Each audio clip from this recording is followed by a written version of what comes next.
Bien, on commence cette nouvelle séance des rencontres des savoir-faire. Merci à toutes et tous d'être là ce soir. Nous avons le plaisir, dans ce cycle des rencontres à la Manufacture nationale, d'accueillir Arnaud Leblanc, que je vais présenter brièvement avant qu'il ne nous fasse voyager dans cet univers dont nous avons tous rêvé, à savoir le RITS. Arnaud, voilà plus de 20 ans que vous vous consacrez à la communication stratégique et la communication des affaires dites publiques.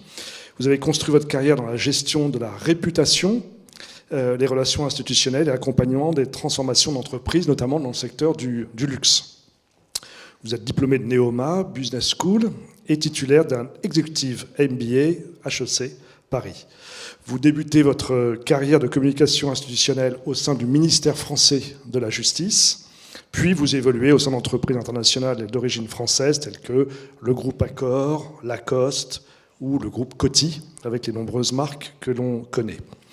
Vous y développez les dispositifs d'engagement interne, ce qu'on appelle aussi des initiatives RSE, des programmes de valorisation du patrimoine des marques, outils essentiels et leviers pour promouvoir les savoir-faire des entreprises, renforcer, je vous cite, leur crédibilité et leurs liens émotionnels et spirituels avec les publics.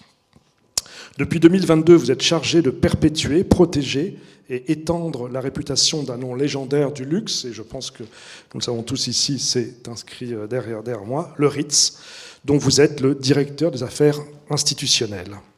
Vous êtes par ailleurs passionné par l'histoire et la création audiovisuelle contemporaine. Et nous allons donc ce soir, grâce à vous, cher Arnaud, découvrir l'histoire et la légende peut-être du RITS, partir à la rencontre de César Ritz et Auguste Escoffier, rencontrer Marcel Proust, puis certainement admirer la dextérité de Franck Meyer, le barman du Ritz, les excentricités de Sacha Guitry ou de Coco Chanel, le tout dans un décor de rêve conçu par les architectes et les décorateurs les plus en vogue de chaque époque. Merci pour cette présentation que vous allez nous proposer maintenant, ce voyage au pays du Ritz. Arnaud Leblanc, je vous laisse le micro.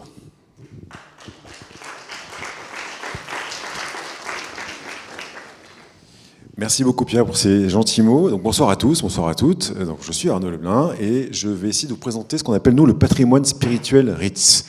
Je vais vous parler un peu de l'hôtel Ritz Paris, mais surtout du nom Ritz, parce qu'en fait beaucoup de choses dépendent de ça. Parmi vous qui connaissez déjà un peu Ritz, ok. Alors, ne soyez pas surpris, je vais vous poser des questions régulièrement. Déjà, ça me permettra à moi de me reposer, et puis ça vous réveillera si jamais ce que je raconte est vraiment ennuyeux, et ça vous permettra d'agir. Ça veut dire quoi pour vous Ritz ? Luxe, patrimoine, ouais, très bonne réponse. Expérience de qualité. Ouais, c'est vrai, c'est vrai. Ritz, c'est tout ça. Et c'est ce nom-là.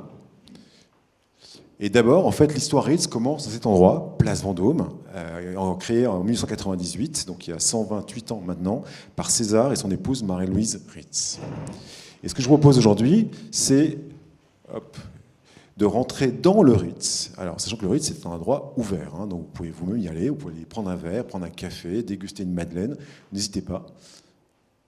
Et surtout, au-delà du Ritz, ce que César Ritz et Marie-Louise ont créé, c'est un nom qui est devenu, dans le monde entier, synonyme de luxe, notamment en langue anglaise. Vous allez aujourd'hui dans un dictionnaire de langue anglaise, en Grande-Bretagne, aux États-Unis, en Australie, en Afrique du Sud, où vous voulez, vous allez à la lettre R et vous trouverez Ritz, égale luxueux, somptueux, extraordinaire.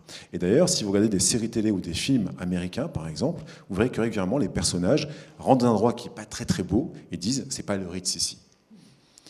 Même dans les séries de science-fiction ou d'anticipation, vous avez ce genre de choses. Et c'est un nom qui a été pris par la plupart des créateurs, notamment dans la mode, mais pas seulement, en général tous les artistes, comme ce synonyme exact de luxe. Par exemple, ce monsieur, vous connaissez, Yves Saint-Laurent, qui faisait beaucoup de défilés au sein du Ritz. On lui a demandé pourquoi, et sa réponse a été parce que c'est un nom que beaucoup de monde associe avec le luxe et avec l'élégance et avec le chic. Ou alors une chanteuse comme Ella Fitzgerald, qui chantait une chanson qui s'appelle Puttin on the Ritz. Ou plus surprenant, et je ne pense pas que vous étiez venu ce soir pour écouter ça, mais ça fait quelque chose.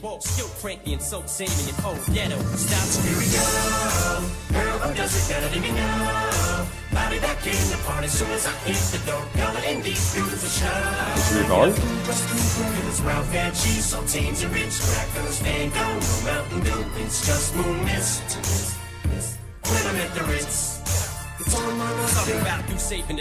J'arrête. Donc vous voyez que même les rappeurs, y compris les rappeurs francophones, hein, Booba par exemple, a consacré au moins 3 chansons qui se passent au Ritz. Donc ça marche vraiment. Et effectivement, et le nom est dessus pour toutes les générations, le synonyme de luxe.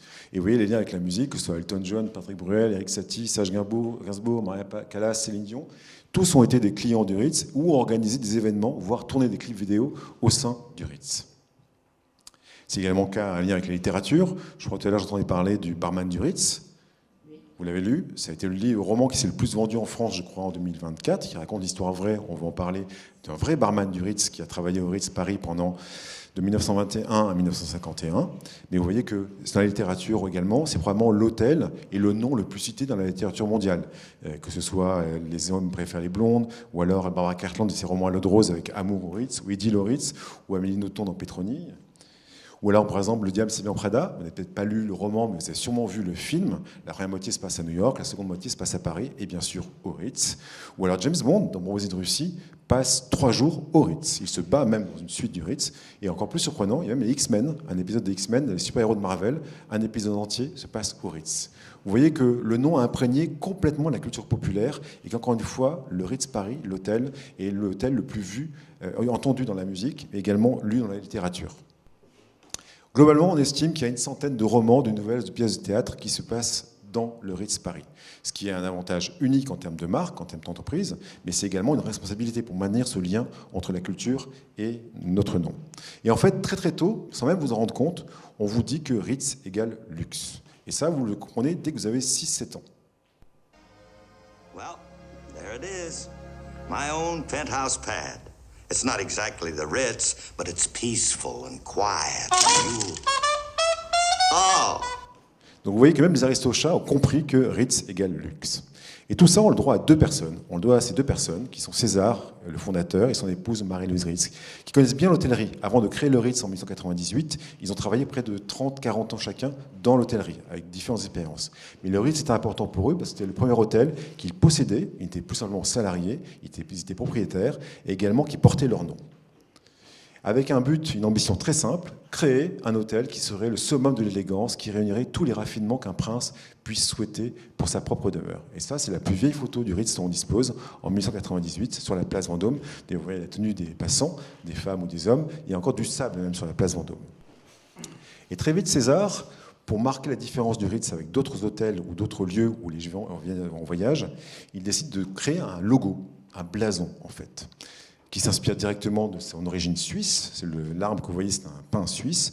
Et vous voyez qu'il y a une couronne et des fleurs de lys, c'est parce que très vite, il veut faire le lien avec la royauté française. Et on va le voir dans le détail, notamment dans la décoration. Ce logo, ce blason est très important parce que c'est ce qui lui permet de se mettre au même niveau que les clients qu'il vise. L'aristocratie ou la haute bourgeoisie française, européenne et mondiale. Donc les princes, les princesses, les rois, les reines d'Europe, très vite d'Amérique du Sud et des États-Unis, et même du Japon, de Chine, d'Inde et du Moyen-Orient. On a des clients japonais dès 1901. Et pour venir de Tokyo à Paris en 1901, il fallait 8 mois en bateau, juste pour l'aller. Donc vous imaginez, c'est donc un hôtel ouvert à la clientèle mondiale dès cette époque-là. Il aime beaucoup son blason, il le met partout, sur des livres de comptes en interne, mais également sur l'argenterie. On est encore dans une demeure de famille, on n'est pas dans un hôtel, mais dans une demeure de famille. Ce logo a évolué, il s'est simplifié, et aujourd'hui c'est le logo dont on dispose. Vous voyez, mais qui garde les mêmes éléments, une couronne, des fleurs de lys et un arbre. Et cet hôtel, ce bâtiment qui est situé au 15 place Vendôme, il n'a pas été choisi par hasard par César Ritz. Ça, c'est une vue de la place Vendôme avant la création de l'hôtel Ritz. Vous voyez que vous avez déjà quelques marques de luxe que vous connaissez, Goyard, Chaumet, Vuitton par exemple, ou Boucheron. L'hôtel Ritz ouvre en 1898, et dès son ouverture, qu'est-ce qui se passe ? Toutes les autres marques de luxe arrivent. Pour une raison très simple, c'est qu'en fait, ils veulent bénéficier de la clientèle du Ritz.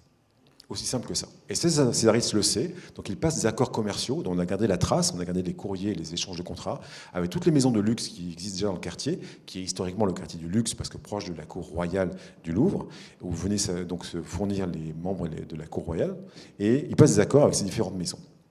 Et la première valeur pour nous, en tant que collaborateurs du groupe Ritz, auquel appartient le Ritz Paris, mais également le nom Ritz, c'est l'ambition qu'on doit toujours avoir dans tout ce que l'on fait.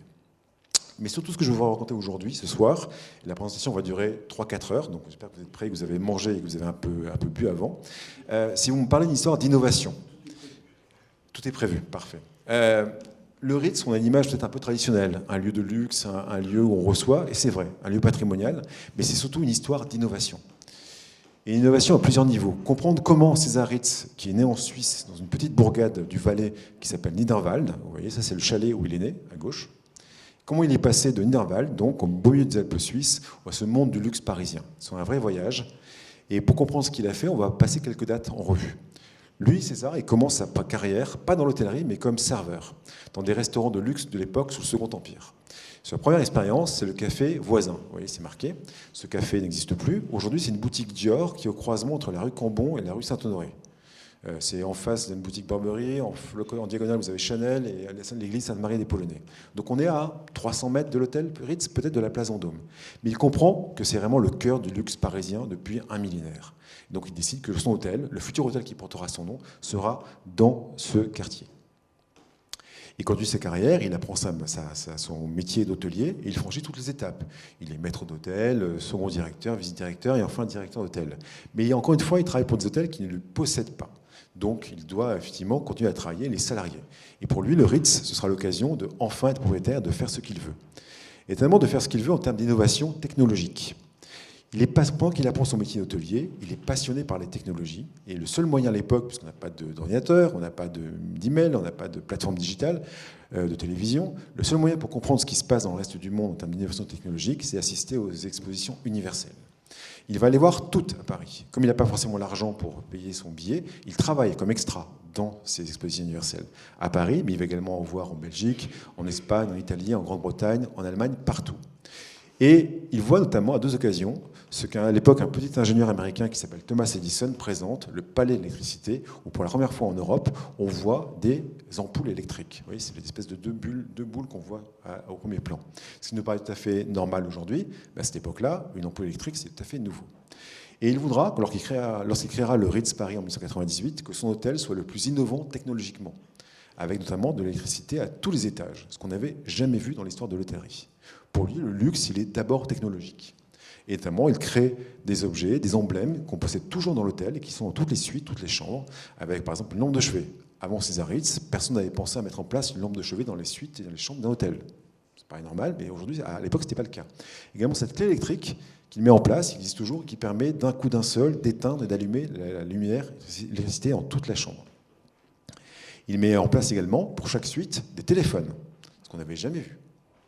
Et encore plus amusant, il décide d'équiper tout l'hôtel de conduite avec l'eau courante et donc de créer des salles de bain privatives pour chaque suite et chaque chambre. Avant César Ritz, si on allait à l'hôtel et qu'on voulait se laver, et objectivement tout le monde ne voulait pas se laver, on faisait monter une baignoire avec de l'eau qui était plus très chaude dans son salon. C'était beaucoup de logistique et de complications. César Ritz, il met en place une baignoire et une salle de bain privée, privative pour chaque suite. On a même des témoignages de l'époque, en 1998, de journalistes qui viennent voir ce qu'est une salle de bain. On ne sait pas ce que c'est qu'une salle de bain. Et ce n'était pas il y a 500 ans, c'était il y a 125 ans. Il y a même des journalistes qui rentrent dans la baignoire et qui attendent que quelque chose se passe. Ils ne savent pas qu'il faut appuyer sur un bouton pour que l'eau tombe. Oui, à ce niveau-là, ça va. Il met en place également des robinets en forme de signes dorés, qui sont des emblèmes de l'hôtel et de la marque, pour montrer qu'au Ritz, même dans les salles de bain, le moindre détail est important et doit signifier le luxe. Et c'est notre première grande innovation, c'est l'innovation technologique. Ça vous va? Claire? Je parle trop vite? Le micro assez proche de la bouche, ça va? Ok, je parle vite, pardon. Je ralentis? Un peu, bon, ça va. Je suis la majorité, je vais continuer à parler encore plus vite. La seconde innovation, elle est d'ordre événementiel. César Ritz, avant de créer le Ritz Paris, il a travaillé dans différents hôtels, notamment le Grand Hôtel National à Lucerne, au bord du lac de Lucerne en Suisse, mais également à l'Hôtel Savoy à Londres. Encore une fois, il dirige, mais il n'est pas propriétaire. Et il comprend très vite que pour que ces hôtels marchent, il ne faut pas simplement les gérer. Il faut créer ce qu'on appellerait aujourd'hui du buzz, faire de la communication externe en fait. Il faut qu'on parle de ces hôtels.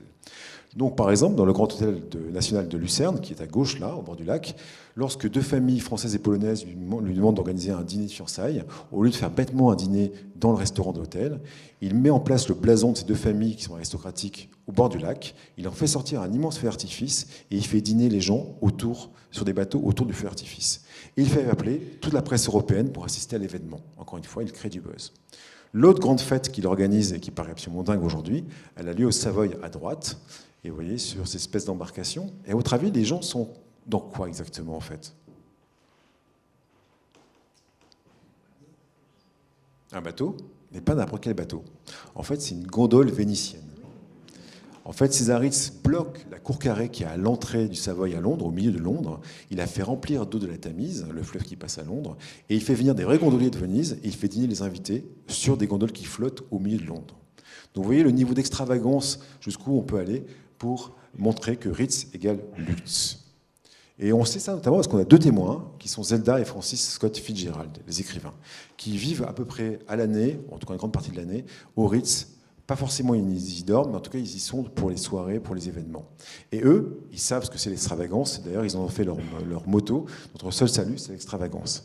Et lorsque vous lisez un roman de Fitzgerald, que ce soit Zelda ou Francis Scott, lorsque vous regardez un film adapté de Fitzgerald, comme par exemple Gatsby le Magnifique à l'écran, les fêtes qui sont montrées, ce sont les fêtes que vous voyez Fitzgerald dans le Ritz. Donc vous voyez le côté extravagant, la munificence, le luxe de ces fêtes et l'exagération absolue de ces fêtes.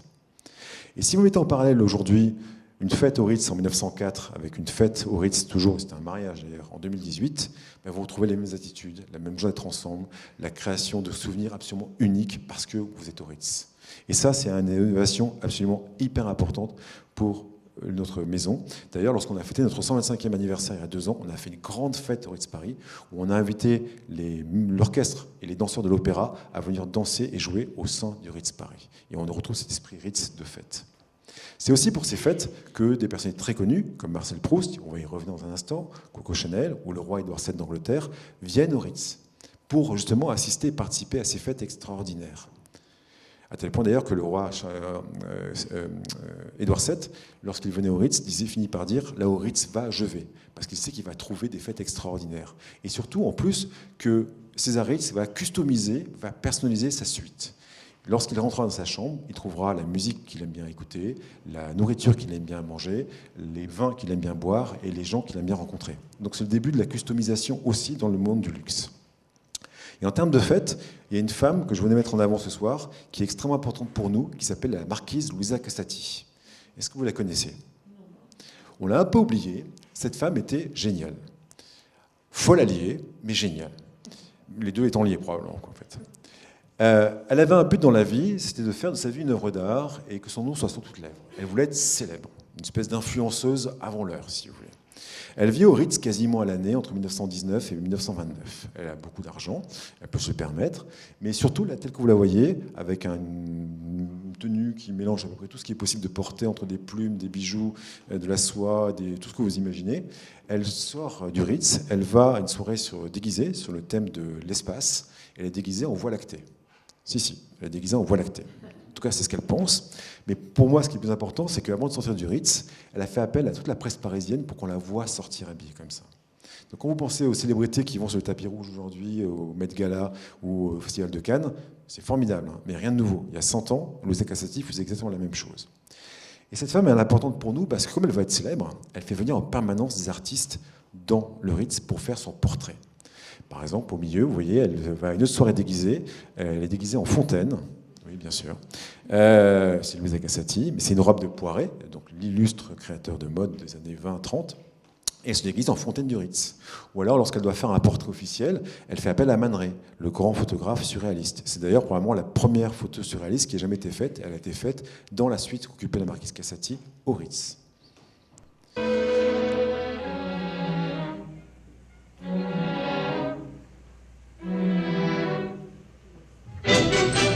I want to step out down the Champs-Élysées, from the Arch of Triumph to the Petit Palais. That's for me. Bonjour, Paris.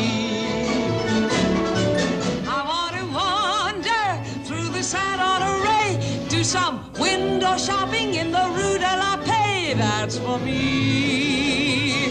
Bonjour, Paris. I want to see the den of thinking men, like Jean-Paul Sartre. I must philosophize with all the guys around Montmartre and Montparnasse. I'm strictly tourist, but I couldn't care less. When they parlez-vous me, then I gotta confess that's for me. Bonjour, Paris. Light up the Louvre Museum, jazz up the Latin Quarter, to show the richest and the poorest. Here it comes, the great American tourist. This has got to be illegal, what I feel. Très gai, très chic, très magnifique. C'est moi, c'est vous, c'est grand, c'est tout. It's too good to be true. All the things we can do. You do things to my point of view. We can show you the north, or we can show you the south, and we can show you the west. Come on and show me the best. Pourquoi je vous montre cette vidéo? Parce que vous avez reconnu que moi, j'espère en tout cas, les voituriers qui sont à l'entrée du Ritz, qui font un ballet assez unique dans l'histoire du cinéma et de l'hôtellerie. J'essaie tous les jours de les convaincre de refaire le ballet, mais sans aucun succès. Un jour, j'y arriverai.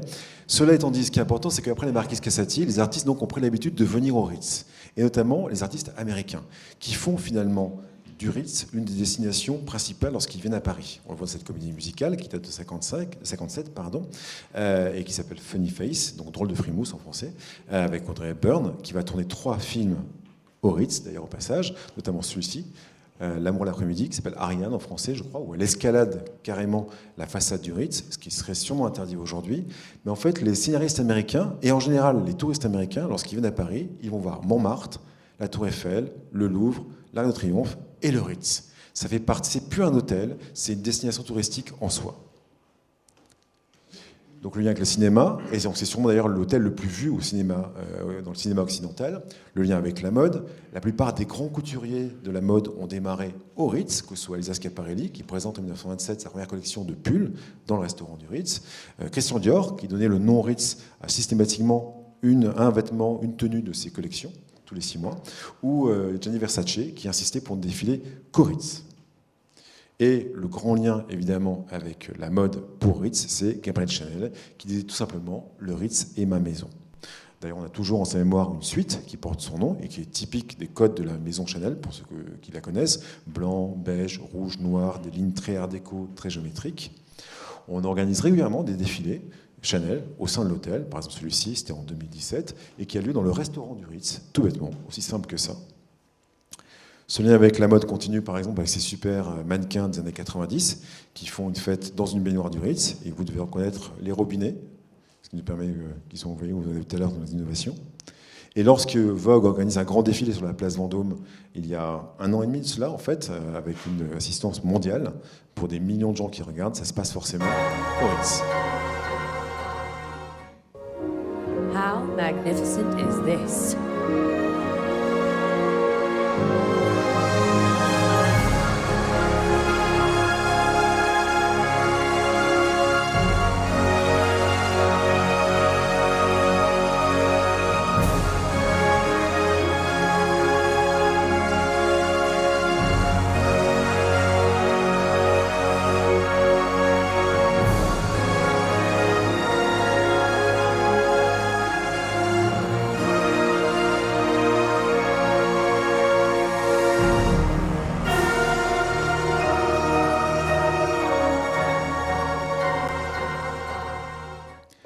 Vous voyez, ce lien avec la mode perdure au travers de personnalités d'aujourd'hui, Rihanna, Rosé de Blackpink ou Anna Wintour. Alors pour être clair, on parle de célébrités qui sont nos clients, et ce sont des très bonnes clientes, c'est qu'elles-mêmes ont communiqué sur leur présence au Ritz avant. La règle, c'est la confidentialité. On ne communique jamais l'identité de nos clients. Jamais. Sauf si ces clients, en l'occurrence des clientes, ont communiqué préalablement sur les réseaux sociaux. À ce moment-là, c'est ouvert.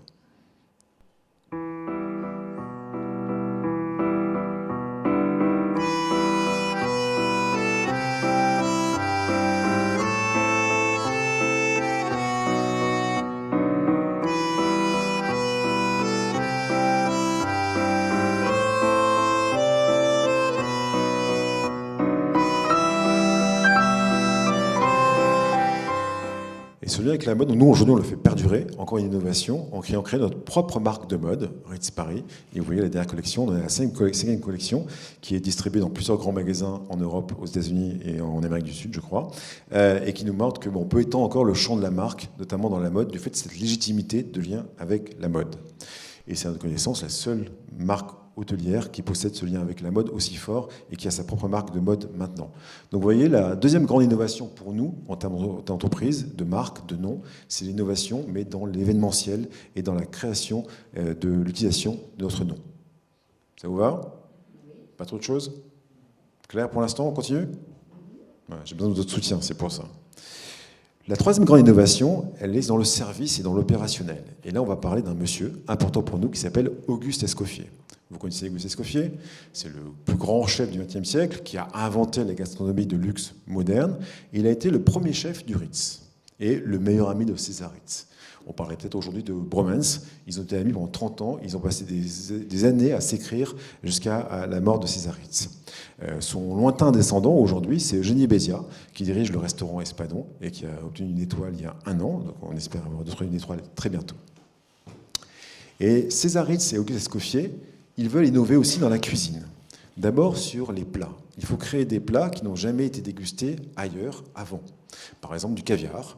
Avant Ritz, personne n'avait pensé à servir du caviar au restaurant. On sert du caviar pour la première fois à Paris, au Ritz, en 1900. Mais aussi créer des plats que vous connaissez tous et qui ont été inventés au Ritz. Vous connaissez les crêpes Suzette, vous connaissez les poires Belle-Hélène, vous connaissez les pêches Melba. C'est inventé par Escoffier au Ritz. Et maintenant, c'est trouvable partout dans le reste du monde. Mais également, il s'agit d'ériger la cuisine au rang d'un art. Ce n'est pas simplement quelque chose pour nourrir. Escoffier dit souvent que son travail ne consistait pas à nourrir les estomacs, mais à nourrir les esprits. Et donc tout doit être artistique. On l'a vu, les noms des plats, on a oublié qui était Suzette, Belle-Hélène ou Melba, mais c'était des grandes artistes du début du XXe siècle, en fait. Également, les menus. Chaque menu doit être une œuvre d'art. Chaque menu de l'époque, et on a la chance d'avoir conservé beaucoup d'entre eux, ce sont des mini-dessins faits à la main. Et vous voyez à quel point c'est quand même non seulement bien dessiné, mais surtout artistiquement bien fait. Et puis au-delà du côté artistique, il faut être organisé différemment. Ils créent ensemble ce qu'on appelle des brigades.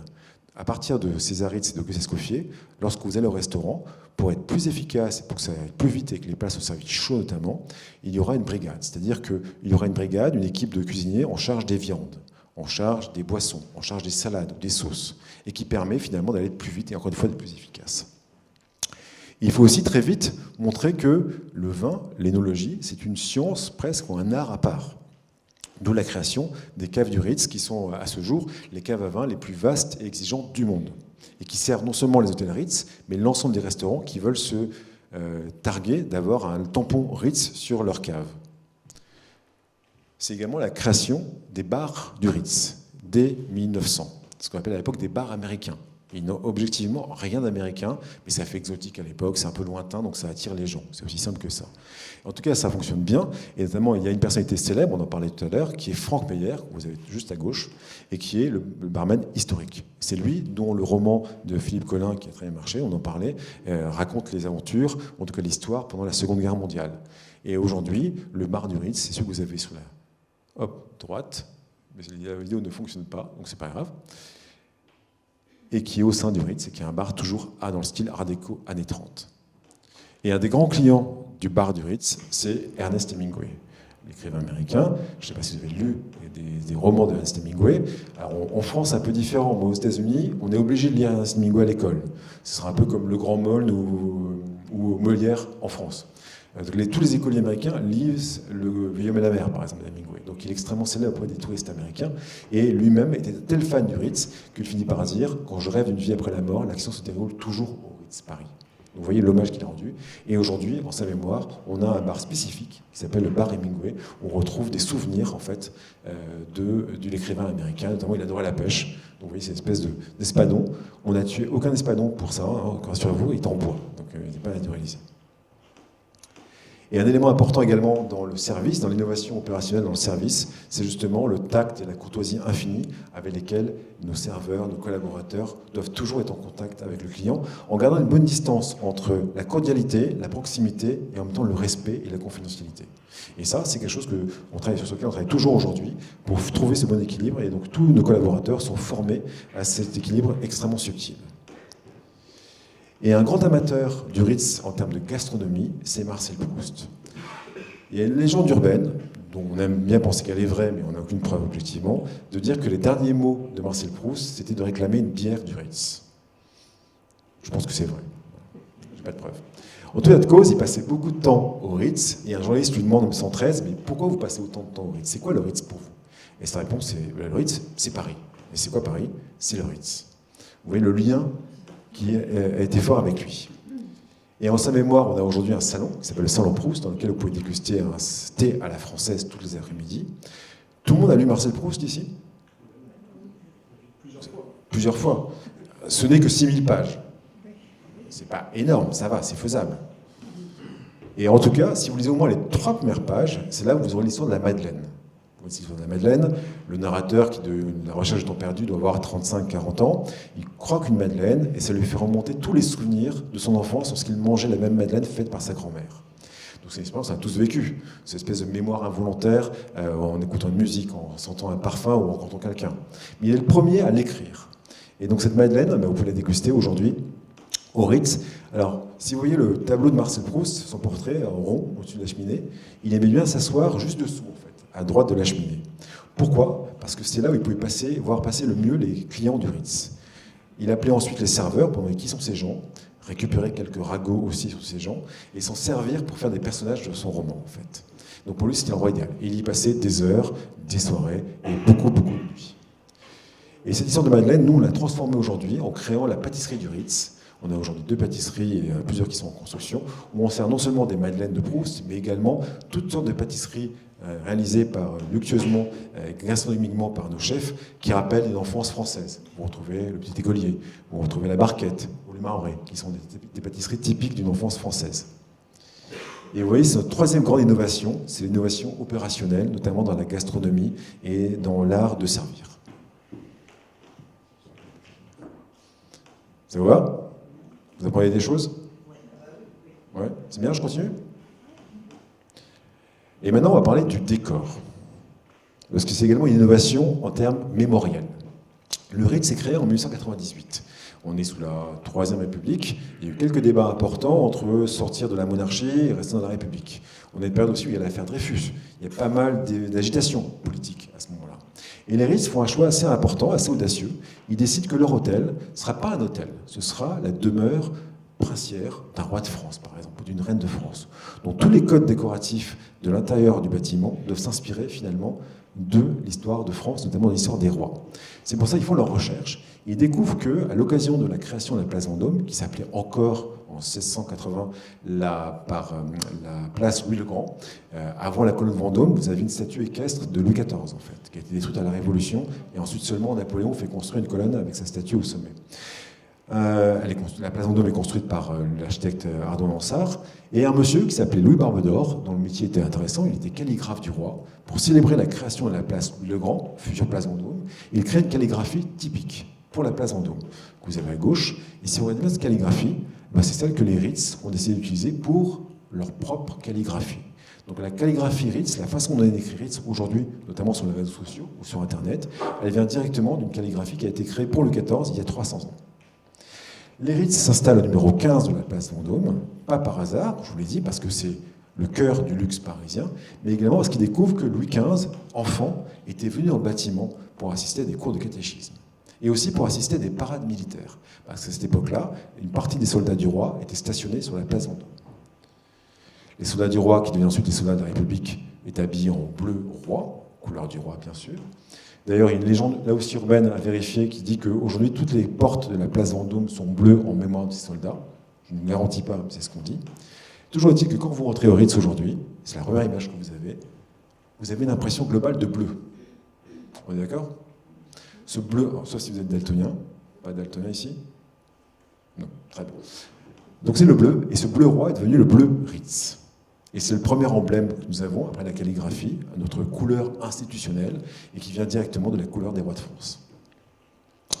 Un autre emblème qu'on trouve souvent également aussi à l'extérieur et à l'intérieur du Ritz Paris, c'est l'emblème du roi Soleil, et qui fait une référence là aussi à la place Vendôme, ancienne place Louis-le-Grand, avec la statue équestre de Louis XIV.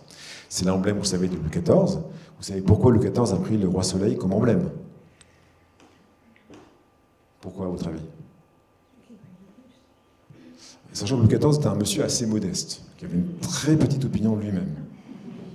Vous voyez, un peu comme le Soleil est au centre du système solaire, et tous les astres, toutes les planètes tournent autour de lui, Louis XIV, pareil, le monde entier tourne autour de lui, donc quelqu'un d'assez modeste. Mais Antoine Gilles qui nous a laissé son emblème, qu'on trouve sur tous les balcons de l'hôtel Ritz, mais également sur la place Vendôme. Et lorsqu'aujourd'hui on a une célébrité qui rayonne autant que Louis XIV rayonnait à l'époque, Beyoncé par exemple, on pose fièrement au-dessus de cet emblème du roi Soleil. Et à l'intérieur de l'hôtel, que ce soit sur des luminaires, dans les escaliers ou sur des meubles, on retrouve encore cet emblème partout. Encore une fois, il s'agissait pour les Ritz de s'inspirer directement et de faire le lien avec la royauté française et avec ses codes. Ou alors cette grande salle à dîner, qui est assez jolie, assez prestigieuse, en fait, toute la décoration vient directement inspirée du palais à Versailles. Ou également l'argenterie. L'argenterie, qui a été créée avec la maison Christophe, dont on a conservé beaucoup d'éléments à l'époque comme aujourd'hui. Ça, c'est un samovar géant qui fait 1,50 m de hauteur, en argent massif, vient directement de la royauté française. Et ce qui est intéressant au Ritz, c'est si vous aviez été un client en 1925, vous auriez vu ça. Le grand corridor, ça s'appelle le grand corridor. Aujourd'hui, c'est ça. Là, ce que je vais vous dire aujourd'hui, là, c'est que lorsqu'on a la chance de pouvoir travailler avec un tel outil, qu'un bâtiment aussi prestigieux, qui raconte autant sur l'histoire de France, c'est aussi une responsabilité. On est là pour aussi le perpétuer et maintenir. C'est pour ça que lorsque la colonne Vendôme, qui était extrêmement abîmée, il a fallu la restaurer intégralement en 2016, c'est nous qui avons payé, qui avons financé quasi intégralement finalement la restauration de la colonne. On a la chance d'en bénéficier tous les jours, donc on est responsable aussi. Et c'est donc notre quatrième grande innovation, c'est le lien avec la mémoire, avec l'histoire. Lorsque les touristes, lorsque les clients rentrent au Ritz, ils doivent sentir l'histoire de France, en fait. Et ça, on y veille tous les jours. Dernière grande innovation, elle est d'ordre sociologique. Et pour vous expliquer ça, je vais vous montrer un tableau qui montre un dîner sur la terrasse du Ritz en 1904. On est le soir, il y a des lumières qui sont allumées, vous voyez en haut à droite. Qu'est-ce que vous voyez, cette peinture? Yeah. Des guinguettes, ouais, un peu. Qu'est-ce qui vous frappe d'autre? Des femmes. Il y a beaucoup de femmes. Une majorité même. Et même pire que ça, certaines ont l'air de boire de l'alcool, voire de fumer des cigarettes. Il y en a même qui n'ont pas l'air accompagnés par des hommes. Aujourd'hui, on se dirait, très bien, aucun problème. Mais à l'époque, les femmes de la bonne société n'allaient pas dîner en public. Elles réservaient des lieux privés, elles allaient chez des amis ou dans la famille, on ne se montrait pas en public. Et ça, c'est changé par Marie-Louise Ritz, qui se dit, c'est idiot, toutes les femmes de la bonne société, l'aristocratie, la bourgeoisie, elles ont des moyens, elles sont indépendantes financièrement. On passe à côté de 50% de chiffre d'affaires, tout bêtement. Donc il faut les faire venir et mettre à la mode le fait de dîner en public pour les femmes. Donc elle fait rentrer les femmes de la bonne société dans le Ritz. Et pour les faire rentrer, elle pense à plein d'innovations que personne n'avait jamais pensé avant elle. Par exemple, le grand escalier d'honneur qu'on trouve en rentrant au Ritz, il a l'air d'un très bel escalier, pas plus, sauf que non. Chaque marche a été mesurée en hauteur, en largeur, en hauteur, pour que les femmes de l'époque avaient des tenues beaucoup plus larges, qui avaient un sac, une voilette, un chapeau, une ombrelle, puissent descendre et apparaître au monde de manière élégante. De la même façon, Marie-Louise Ritz met en place dans chaque chambre des coiffeuses, pour que les femmes puissent se préparer. Donc un meuble destiné spécifiquement aux clientes. Elle fait installer également sur le côté de chaque siège un crochet pour accrocher leur sac. Et aujourd'hui, c'est aussi bien les hommes que les femmes qui accrochent leur sac ou leur cartable d'ailleurs sur ces sièges, qui existent toujours. Et ensuite, elle met en place aussi une grande innovation qui va irriguer toute l'hôtellerie de luxe ensuite, c'est ce qu'on appelle la galerie des tentations. Pour éviter aux femmes de sortir faire leurs courses, elle crée ces galeries en fait avec des vitrines et des magasins à l'intérieur de l'hôtel. Et c'est la première galerie commerçante au sein d'un hôtel dans le monde, créée en 1913, ce qui va être ensuite copié par tous les hôtels, notamment de luxe, dans le monde. C'est Marie-Louise aussi qui décide de ce que va être le style Ritz. C'est elle qui a trouvé les histoires sur Louis XV qui venait enfant. Et c'est elle qui décide que le style Ritz, globalement, sera le style Louis XV. Le style Ritz, le style Louis XV, et je vais schématiser, et c'est caricatural, surtout cette maison, ne m'en voulez pas. C'est quoi le style Louis XV? C'est beaucoup de bleu, beaucoup d'or, beaucoup de l'opulence, des motifs végétaux. En gros, c'est ça, et ne m'en voulez pas si je schématise trop. Si vous regardez les tapis, les rideaux, les velours du Ritz, on reprend les mêmes idées. Du bleu, de l'or, des courbes végétales et de l'opulence. Même le service historique, qui est toujours utilisé, qui a été créé en 1998, qui s'appelle le service Sainte-Marthe, il est bleu, or, avec des courbes végétales. Et ce qui est intéressant, c'est de savoir que c'est un vieux service, créé avec la maison Haviland il y a 128 ans, mais surtout ce qu'on en fait aujourd'hui. Il arrive parfois qu'on casse des assiettes, ou des théières, ou des tasses, ça arrive. Au lieu de les jeter, qu'est-ce qu'on fait? On les recycle et on les upcycle, en fait, pour en faire des bijoux Ritz. Donc des bagues, par exemple, ou des boucles d'oreilles. On n'en fait pas beaucoup, mais à chaque fois, elles sont vendues, ces bijoux sont vendus quasiment quelques jours. On recycle également maintenant nos propres tissus, pour éviter de les jeter. Il faut que vous sachiez qu'au sein des, si on parle que de Ritz Paris, des 700 personnes à peu près qui travaillent au Ritz Paris, il y en a 32 qui sont des métiers d'art, dans le dessin, dans l'ébénisterie, dans les feuilles d'or, dans les fleurs également.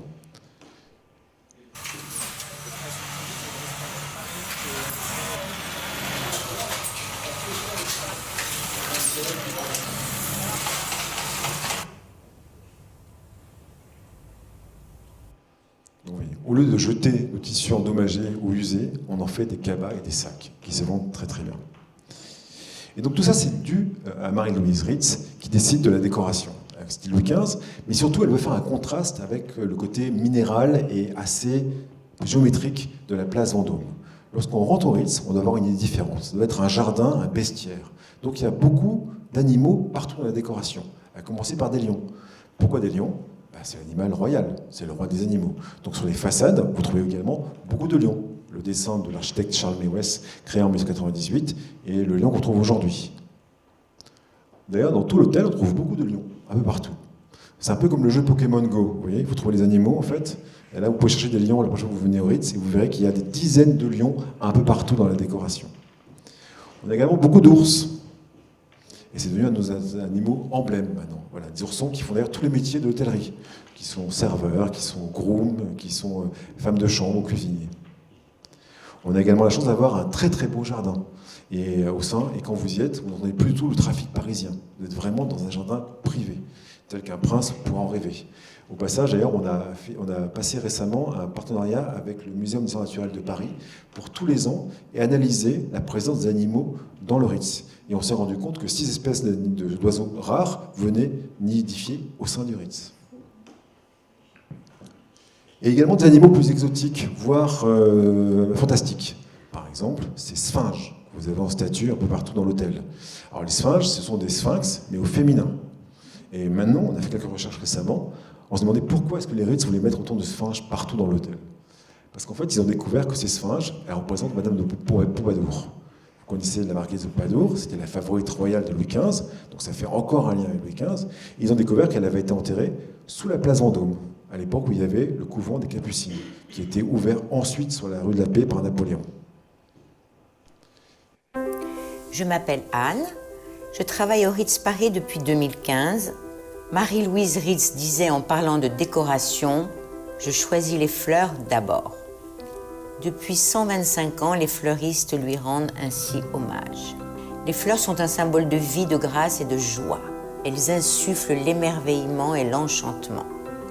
Notre travail au Ritz est intemporel, même si nous cultivons les liens entre la tradition et l'innovation. Ici, l'excellence est un standard et notre formidable équipe fait preuve d'une extrême exigence pour satisfaire les clients, depuis le choix des fleurs jusqu'à la composition et l'installation de chaque bouquet.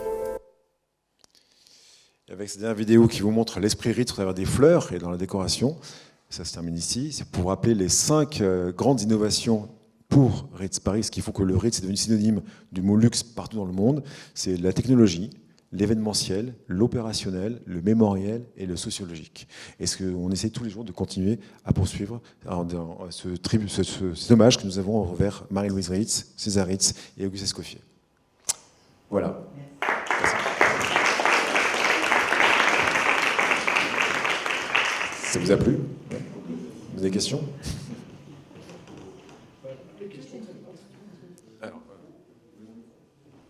Alors, si je bouge, je suis coincé devant la caméra. Celui-là, je prends le micro fil.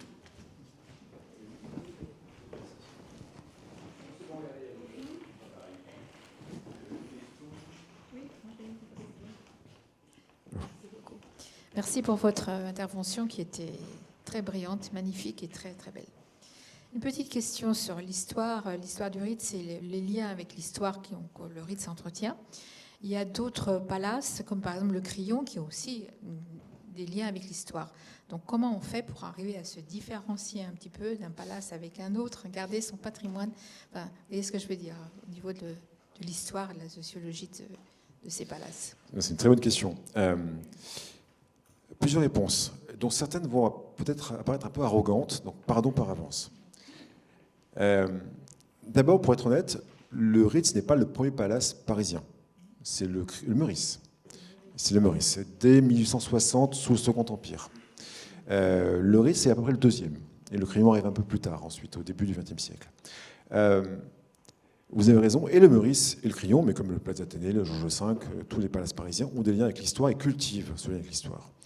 Mais le Ritz était le premier à le faire. Et donc, si je peux me mettre, avec tout le respect que j'ai pour nos collègues du Crillon, ils ont suivi un peu la mode, un peu comme la galerie commerciale, par exemple. Ils ont suivi ce lien. Ils ont vu que ça marchait bien, que les clients étaient attirés par ce lien avec l'histoire de France, donc faisant la même chose. La différence aussi, c'est que le Ritz Paris, et c'est pareil à Londres, par exemple, ou à Madrid, a poussé très loin ce lien. Vous l'avez vu dans la décoration, dans les emblèmes, mais surtout dans l'histoire qui est racontée. Et les clients, notamment de cette bonne société parisienne ou européenne ou mondiale, veulent aussi bénéficier de cette histoire-là. Un exemple concret, c'est, on parlait d'un voyageur japonais tout à l'heure, l'empereur du Japon, dès 1910, envoie son cuisinier personnel au Ritz pendant 2 ans pour savoir ce qu'est la cuisine française. Il veut que ça s'apprenne au Ritz parce qu'il sait qu'il y a le lien avec les rois de France. Donc c'est son niveau. Après, pour maintenir ce lien aujourd'hui, on est probablement la seule chaîne d'hôtels, le seul groupe hôtelier à avoir créé un conservatoire du patrimoine. Tout ce que je vous raconte aujourd'hui, il y a 2 ans et demi, on pouvait vous en raconter une partie, mais pas tout. Beaucoup de maisons de luxe dans la mode, dans la joaillerie, dans l'horlogerie ont créé ces conservatoires du patrimoine, mais nous on était les premiers à le faire pour l'hôtellerie parce que justement on veut montrer qu'on est à la fois bénéficiaire et on a la chance d'avoir une telle histoire, plein d'histoires. Honnêtement, je pourrais passer des heures à vous raconter plein d'histoires, vous ne savez même pas. Mais en revanche, il faut aussi qu'on soit responsable. Donc il faut qu'on le fasse bien. En utilisant les réseaux modernes, les moyens de communication modernes. Si vous allez aujourd'hui sur TikTok ou sur Instagram, vous verrez que dans nos posts, ou sur LinkedIn par exemple, vous verrez que dans nos posts, vous avez un tiers sur la vie quotidienne de l'hôtel, pour parler du Ritz Paris, un tiers sur des nouveautés, et vous avez un tiers sur le patrimoine, avec des objets dont on a oublié même l'existence ou l'utilisation, et qu'on ressort en fait des archives, et on dit, devinez ce que c'est. Et ça marche très très bien. Là, vous êtes en train d'aborder la deuxième question que je voulais vous poser. Comment faites-vous pour garder les objets, disons, on va dire patrimoniaux, comme vous avez montré les becs de cygne dans les salles de bain, des choses comme ça, et en même temps renouveler, en même temps avancer dans une nouvelle décoration, tout en gardant les codes historiques de ces objets patrimoniaux? Comment faire l'équilibre entre tout ça? On fait ce qu'on fait tous, on cherche le bon équilibre. Parfois on y arrive, parfois on n'y arrive pas. Ouais. Et dans la longue histoire du Ritz Paris, depuis 128 ans, certains moments ont été particuliers, pour rester poli. En revanche, il y a une grande rénovation qui a été faite entre 2012 et 2016, où il s'agit de retrouver justement tout l'essence même du Ritz. On voyait une photo de la grande salle à manger, vous voyez la grande table. Oui. Elle a été faite exactement d'après des photos de l'époque, pour être vraiment dans le style Art Nouveau, inspiré de Versailles. Je dis volontairement Art Nouveau, inspiré de Versailles. Au sein du Ritz, vous avez ce qui peut apparaître comme un mélange de plein de styles différents, et qui ailleurs serait probablement assez surprenant, mais au sein du Ritz, ça se mélange de manière assez naturelle. Pourquoi? Parce que le but, c'est pas d'être un catalogue. Ce serait plutôt d'être, encore une fois, dans la demeure d'un prince ou d'une princesse qui, par goût de l'art, des beaux-arts, de l'art décoratif, a accumulé différentes choses, en fait. Et aujourd'hui, ce qu'on fait, d'où l'intérêt de créer un conservatoire du patrimoine, c'est justement de pouvoir être certain que ce qu'on dit est légitime, que ce qu'on fait est légitime. je ne sais pas si je l'ai dit au démarrage, mais aujourd'hui, on est tous submergés de communication. On a tous des nouvelles marques, on a des images en permanence, des vidéos dans tous les sens, etc. Nous, on pense que la meilleure communication, c'est celle qui est la plus légitime. C'est la moins risquée aussi, mais c'est aussi la plus légitime. Et c'est ça qui attire les clients, qui fait que parfois, vous avez des grands-parents qui veulent montrer ce qu'est le Ritz à leurs enfants, à leurs petits-enfants. On a une histoire assez amusante sur Jeanne Lanvin, la grande créatrice de mode des années 20 jusqu'à 1950. Elle a emmené sa petite fille déjeuner au Ritz une fois par an pour lui apprendre ce que c'est le savoir-vivre à la française. Voilà. Apparemment, elle ne l'a pas fait au crayon. Ouais. Avec tout le respect que j'ai pour le crayon. Merci beaucoup. Je vous remercie beaucoup. Ne le répétez pas, s'il vous plaît.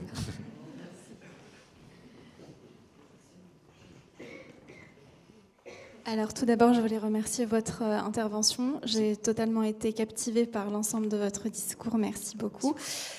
Pour ma part, j'ai eu la chance de travailler pour un joaillier sur la place Vendôme et donc de pouvoir admirer le Ritz tout au long de mon expérience. Et je voulais justement que vous appuyiez peut-être un petit peu la relation qui existe entre le Ritz et les joailliers. Je pense très très fortement à la maison Boucheron avec qui Monsieur Frédéric Boucheron avait une très très forte relation avec le Ritz. Mais de toute façon, quand on entre dans la galerie, les pièces de joaillerie sont toutes en train de scintiller. J'aurais voulu avoir une anecdote ou quelque chose. Alors c'est vrai.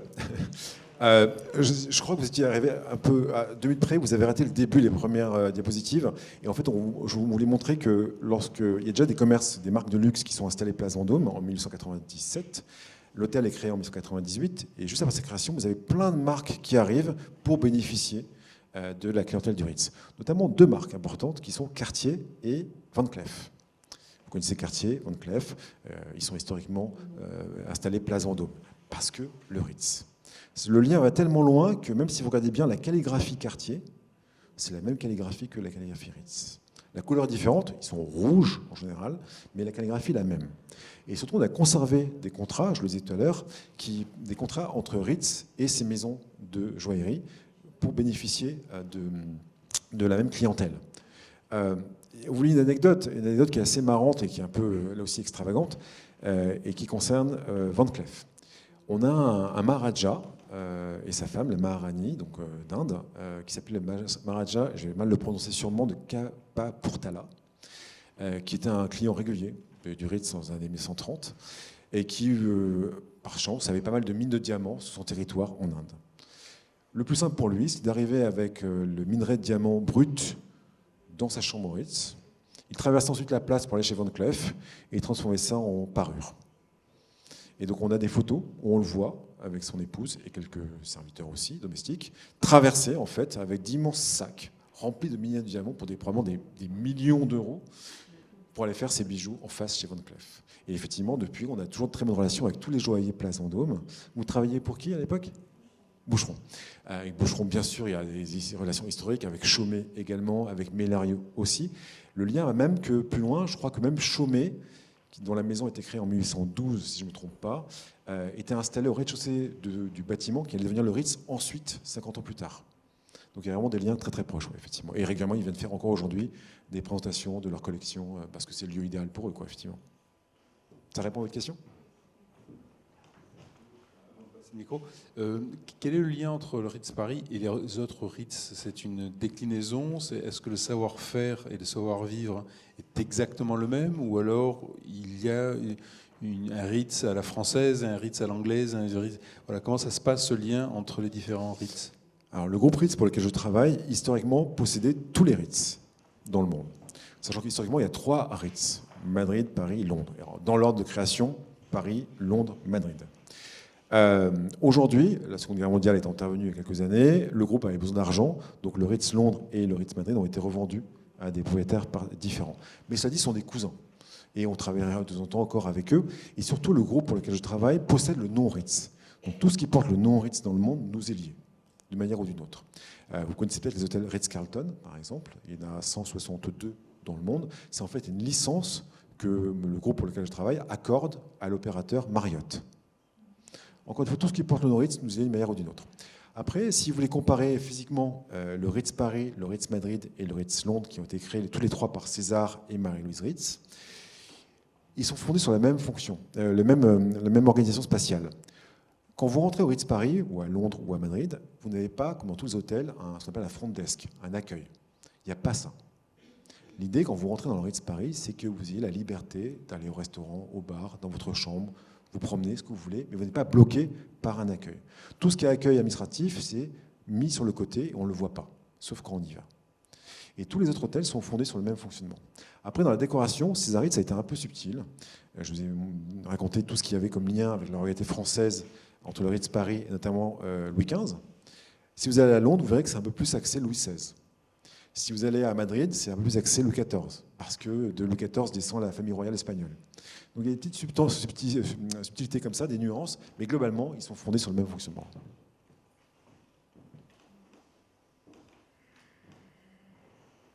D'autres questions? Ou alors c'était très clair? Zut.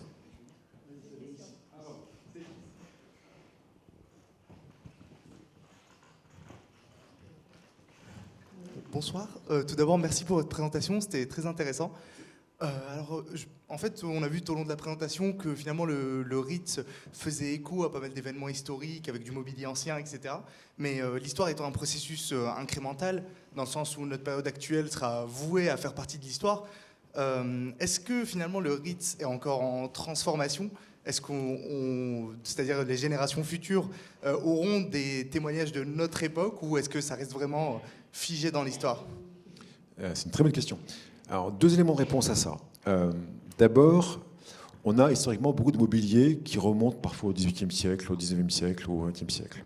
Et on continue aujourd'hui encore à faire travailler des créateurs contemporains. Récemment, on a travaillé avec Marin Montagu, par exemple, je ne sais pas si vous connaissez, qui est un créateur français parisien assez extraordinaire, très marrant, au sens premier du terme, en fait, très malin. On travaille régulièrement avec des créateurs contemporains. Mais également, on achète aussi des mobiliers, des éléments de décor, en fait, pour les faire entrer dans nos collections.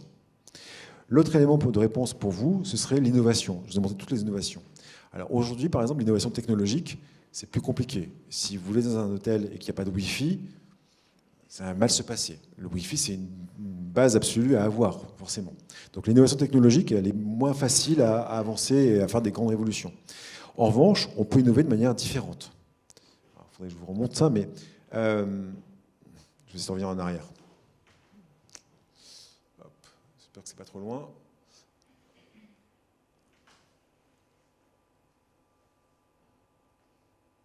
J'y arrive. Ouais. On innove dans le service et dans d'autres éléments. Par exemple, vous avez, si vous êtes déjà à l'hôtel, il y a quelque chose d'assez enquiquinant qui s'appelle le check-out. Vous l'avez vécu. On vous dit, il est midi, il est 14h, il faut quitter votre chambre. Bon, et parfois ça ne vous arrange pas, parce que votre avion, votre train, votre voiture, le bus est encore dans 3 heures, et vous traînez. Nous, on estime que nos clients, qui payent relativement cher leur chambre ou leur service, ils doivent être traités différemment.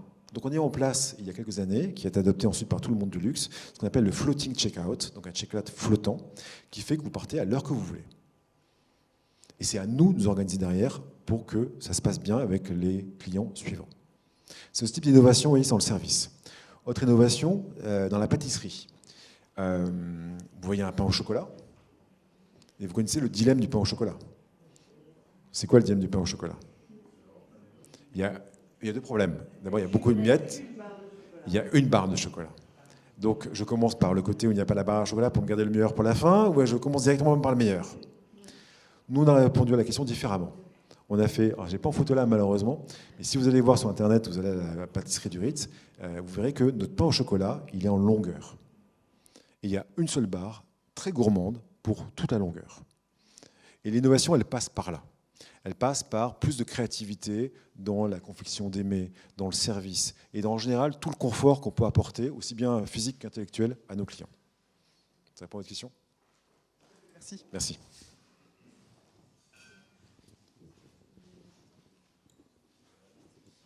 Oui, vous avez beaucoup montré les espaces communs et les salles de bain, mais pas parlé des chambres. Une question, est-ce que toutes les chambres ont un style qui se ressemble? Alors qu'à un moment donné, vous avez montré la chambre Coco Chanel très années 30, ou est-ce qu'il y a des déclinaisons par chambre qui feraient des déclinaisons plus différenciées de style? Alors, toutes les chambres se ressemblent et elles sont en style Ritz, style un peu Louis XV. Oui, très grande majorité. La seule suite qui sont un peu différente, c'est la suite Coco Chanel, parce qu'elle a été réalisée en collaboration avec la maison Chanel, donc aux couleurs et aux codes de la maison Chanel. Mais sinon, oui, elles sont toutes pareilles. La vue change. Celles qui sont sur la place Vendôme ont une vue assez extraordinaire. Les autres ont une très belle vue aussi, ou sur le jardin, par exemple, mais pas forcément sur la place Vendôme.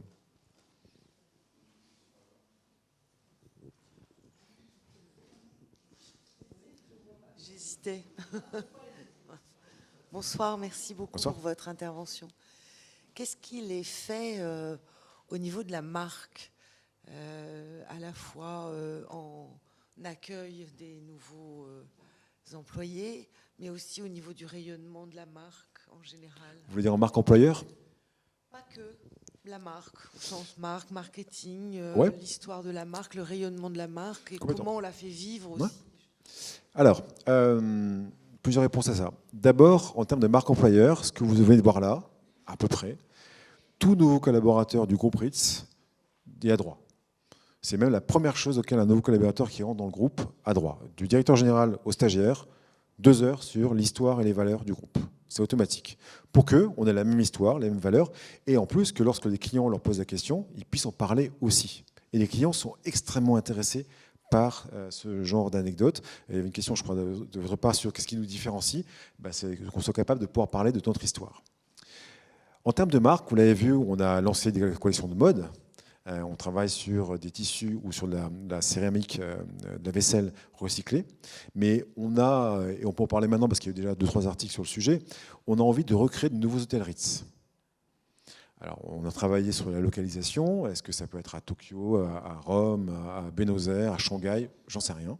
Mais en tout cas, on travaille là-dessus. Et donc, on pense vraiment que la marque Ritz étant probablement l'une des marques les plus connues au monde et une des plus synonymes du mot luxe, on a un champ des possibles assez extraordinaire.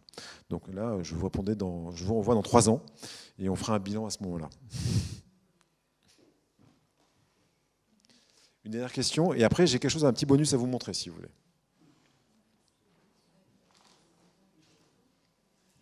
Pas de questions? Pas de questions, pardon. Le bonus? Bon. Non, ici. Désolé. Vous n'avez pas échappé comme moi à l'annonce de Céline Dion hier soir. Vous l'avez vu? Elle a fait des concerts à Paris au mois de septembre, ou quelque chose comme ça. Voilà. Elle reste 10 mois à Paris, ou quelque chose comme ça. Voilà. Historiquement, Céline Dion est une très bonne cliente du Ritz. Et ce que je vais vous montrer, c'est la vidéo qu'elle a tournée, en fait, il y a 7 ans de ça, 8 ans de cela, en fait. Et vous voyez qu'en fait, elle s'est appropriée le Ritz toute seule. Elle est dans la suite impériale, qui est la suite la plus prestigieuse, qui est la suite dédiée à Napoléon Bonaparte. Elle va dans les cuisines, elle va dans les jardins. Elle est au Ritz chez elle, mais à sa manière, d'une manière un peu extravagante. Tout à l'heure, je vous parlais de la marquise Louisa Cassati. Elle renoue avec cette espèce d'extravagance et de folie assez incroyable, toujours liée au luxe. Le son n'est pas très bon, vous m'excuserez, mais la vidéo vaut vraiment le détour. Which one? The flowers one. Yeah. People thought they knew me. People thought they saw me. Nothing yet. People that they know.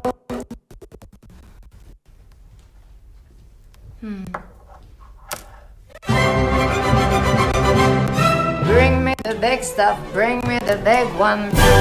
Clear.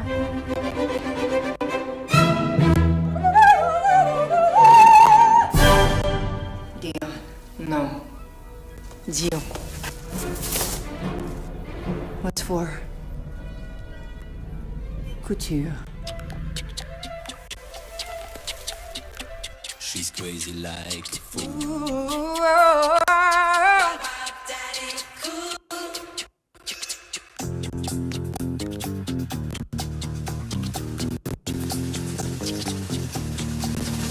She's crazy like a fool. Why my daddy cool? I'm crazy like a fool. Why my daddy cool?